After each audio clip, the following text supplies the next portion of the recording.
What is up, guys? It is your match preview for the final of Jurgen Klopp's Merseyside derbies. It is away at Goodison. It is, of course, Everton versus Liverpool. Now, it says down at the bottom there that it's match day 29 of 38 in the Premier League. That's because this game was delayed. Of course, the important thing to factor in here is that we are now into Liverpool's final 5 games in this Premier League season. We currently sit second in the Premier League table, but Manchester City do have that game in hand, which is the all-important game, of course, because I think we all know at this point Manchester City are the team to beat. The question is, can Liverpool still win the Premier League title? And I'm going to discuss that on, I think, on a Thursday video, so make sure you subscribe to the channel for that one if you're not already. But obviously we're here today to discuss this game against Everton. Now, it is important in that context because I think Liverpool have to win every single game if they want to stand a chance of winning a Premier League title this season. Not only are we competing with Manchester City, but we're also competing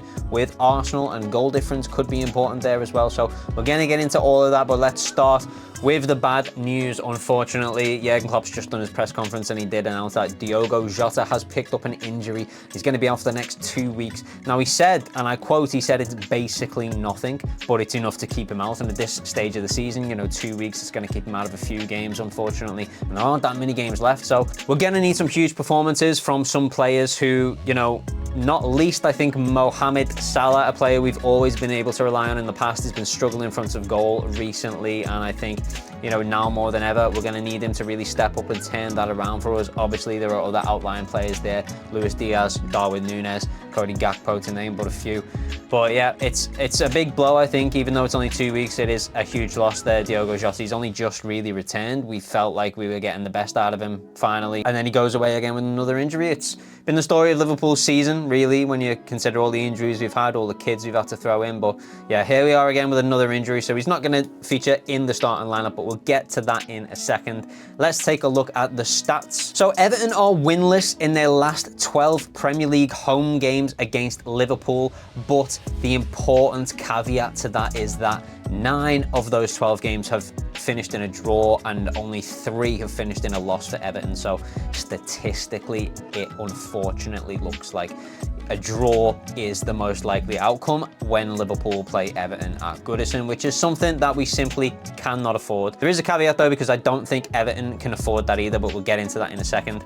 Liverpool have lost just 1 of the last 26 Premier League games against Everton, but again, only 12 of those games were a win.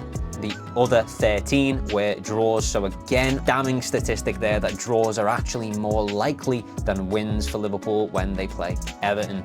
So yeah, draws are a huge concern, but we have won 4 of the last 5 Merseyside derbies, and we've kept a clean sheet in the last 4 as well. Everton are massively struggling in front of goal.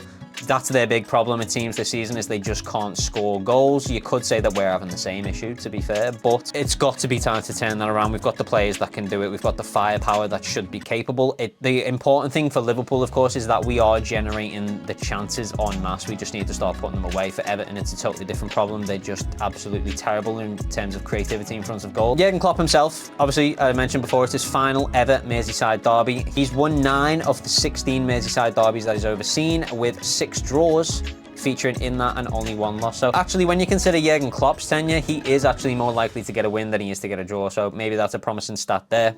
Mohamed Salah's form against Everton, 6 goals in the last 5 games against Everton, which is promising, and hopefully, based on that, this is the game where we can finally see Mo Salah return to his goal-scoring ways. We're definitely going to need it, and I do think he features in this game. So if you're a betting man, there's probably not going to be many goals in this game. We're also looking at a fixture that typically ends in a draw, so could we be looking at a stalemate 0-0? I mean, statistically, you'd have to say that it's very likely, but I think the caveat this time is that neither team can afford it. Everton obviously are in a little bit of a relegation battle. They're not safe just yet, and Liverpool themselves are obviously fighting for a title. So we're at 2 ends of the scale, but both of them very important for both teams. So based on that, I think both teams need to win. Now, it's Sean Dyche. We all know what Dyche ball is, so I'm not expecting Everton to come out and think that they can get a result against Liverpool by playing football. Obviously, they're going to play Dyche ball. They're going to sit back. It's going to be defensive, but I don't think they can afford to sit and hope and pray for a 0-0. It's going to be sit back and hope we can find something and hit Liverpool on the counter with the high line that we play. So for Jurgen Klopp, the challenge is going to be that he's going to have to try and draw Everton into the game a little bit. You know, we need them to open up. We need them to become a little bit more expansive. It works in our favour that they will also need a win, but I do think Sean Dyche is going to sit back, and Liverpool typically struggle against those teams that perform in a low block. Chessmaster Jurgen Klopp versus Sean Dyche, and we're going to see who comes out on top. Again, massively important game for both teams, so I don't think either can afford this draw. It's going to be very interesting, but I don't think there's going to be many goals in it, just based on recent history. But we'll get into my score prediction in a second. Let's go through who I would pick for team selection. So starting at the back, as always, it's Alisson Becker in goal. That's an obvious one. Let's move on to the defence. So we'll do them all together. I'm going as strong as possible here. Robbo and Trent as the fullbacks. That's an obvious one. Trent finally back and returned to form. He's looking absolutely phenomenal. Obviously, that goal from the direct free kick in the Fulham game, but even outside of just the free kick goal,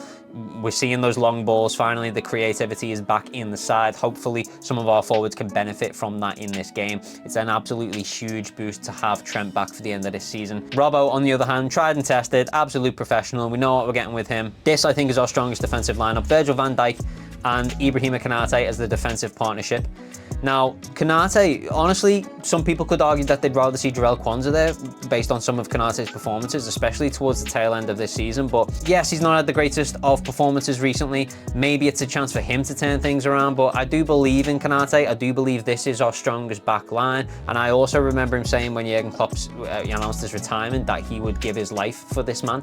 And, you know, I think that is important. I think the mentality is there. Maybe he's just been a bit leggy or whatever, or struggling from coming back from those injuries, but regardless of that, we know he's capable of being absolutely world class, and next to Virgil van Dijk, I think this is our best back line. It's going to be important because, as we know, and you know, it's the age-old cliche, but form goes out the window when it comes to a derby, and that could well be the case. This is not going to be an easy game. The atmosphere is going to be horrible. It's going to be intense.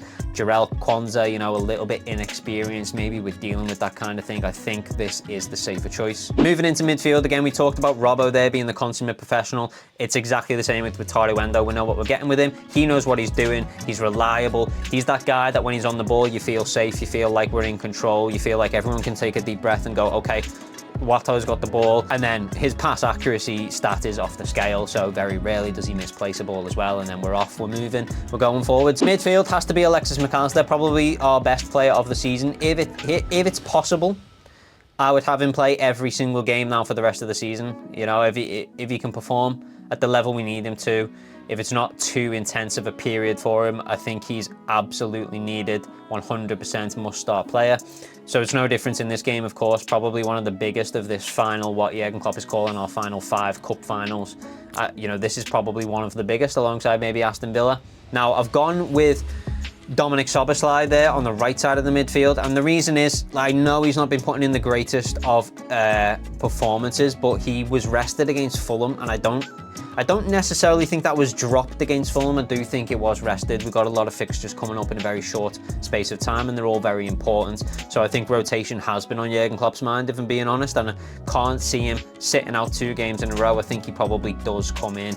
Not that I had any issue with Harvey Elliott's performance, but then that's always a boon, having Harvey Elliott on the bench to come on as well, especially if Szoboszlai is struggling, because I do think he's very wayward with his passes, almost the opposite of Tari Wendo. The guy very commonly misplaces passes, and he needs to sort that out in his game. But you never know, maybe he's out of talking to, maybe he just needs to be a little bit more controlled, take a little bit more time on the ball, pick his passes out. But we know what he's capable of. You know, the start of the season, he looked even better than Alexis McAllister, and we thought Szoboszlai was going to be the big signing of the year. Rightly so, he was putting in some great performances. I think his level has slightly dropped as we're coming to the end of the season, but we know he's capable of it, and he can potentially regain that form. So I am going Dominic Szoboszlai. Again, I'll do the forwards together because we don't actually have that much of a choice. I'm going Luis Diaz on the left wing, I'm going Mo Salah on the right wing, and I'm going Darwin Núñez down the middle. There's an argument actually for Cody Gakpo. In fact, you know what? I'm going to change that. I'm going to go Cody Gakpo on the left. That's what I'm going to start with. Could be being brave there, but the reason I've done that, right, is because my original front 3 before I knew that Diogo Jota was going to be injured and out for this game, was Darwin on the left, Jota down the middle, Mo Salah on the right. Reason being, Mo Salah definitely doesn't miss another game after sitting out the Fulham game. We're hopeful that Mo Salah can find that performance, find those goals, because again, I think this is going to be a struggle. I don't think there's going to be many goals in it, but we can always and have always relied on Mo Salah in the past. We just desperately need him to find that lethal form in front of goal again. In terms of the left wing, for some reason, Luis Diaz keeps on getting a game, and I don't actually think his performances have been there. You know, people are very fast to criticise Darwin Núñez and Mo Salah from recent performances where they've, you know, not been finishing in front of goal, but both of them have got more goals than Cody Gakpo and Luis Diaz. And the caveat there for Cody Gakpo is he's not played as many games as Luis Diaz. I actually think Gakpo performs very well off the left. He was a left winger when we initially bought him. For some reason, Klopp persists on putting him through the middle. I do not think that is his best area of expertise. I like to see him out on the left a little bit more. I think he is capable of a performance there. And when you look at the amount of games Luis Diaz is playing compared to the amount of goals, compared to his output, including assists, because let's not forget, you know, Darwin has been dominating in the assists as well. Darwin and Mo at the start of the season were incredible together, and it was looking like a really promising partnership. I'd like to see them regain and refine that as well as a two. But when we look at the left, I don't know how it is that Diaz is escaping criticism, but I think it's time to give someone else a go on that left wing. It was going to be Darwin Núñez for me, with Diogo Jota being our more clinical finisher down the middle, but with Jota out, we've got to return Núñez to the middle. And then, you know, I think everyone's natural instinct would be to put Diaz on the left, but I just don't honestly think he deserves it. I'm ready to give Cody Gakpo a shot there on that left wing. I don't think it's that outlandish, because I actually do think he performs better on the left, but let's wait and see what Jurgen Klopp does. I have a very sneaking suspicion it's going to be Luis Diaz for whatever reason, but that's what I would go with, and this is my 11, so that's my starting 11. Now, in terms of the score, we take a look at those Opta stats down there. Everton on 14%, a draw at 19%, and Liverpool on a 67% win percentage. I've just noticed that I got the colours the wrong way around, but let's ignore that for now. Liverpool are the red, but they are on 67%. Basically, this has to be a Liverpool win. There's no two ways about it. If we want to win the league, we have to win this game. So I can't go with anything other than that. However prevalent draws have been in the past, Liverpool have to win this game. Based on the past, though, there's not been many goals in it. Everton are definitely the worst in front of goal at the moment. That is their big struggle. I don't think they score in this game. I think we keep a clean sheet, but I'm not sure how many goals we can garner ourselves in front of goal. I really think this is going to be a tight one. It's got 1-0 written all over it to me, but I'm going to be bold. I'm going to be brave and say it's 2-0. Because I want to see Mo get back on the score sheet, and I want to see Darwin get back on the score sheet. So that's what I'm going with. Liverpool 2, Everton 0, and we move on to the next game with another 3 points in the bag. And don't forget, guys, let me know what your score predictions are down in the comments below, and subscribe to the channel if you're not already. We're going to be doing that video discussing how Liverpool can still win the Premier League this season. That's coming on, I think, probably Thursday. But until then, thank you very much for watching, guys, and as always, we'll see you in the next video. Peace.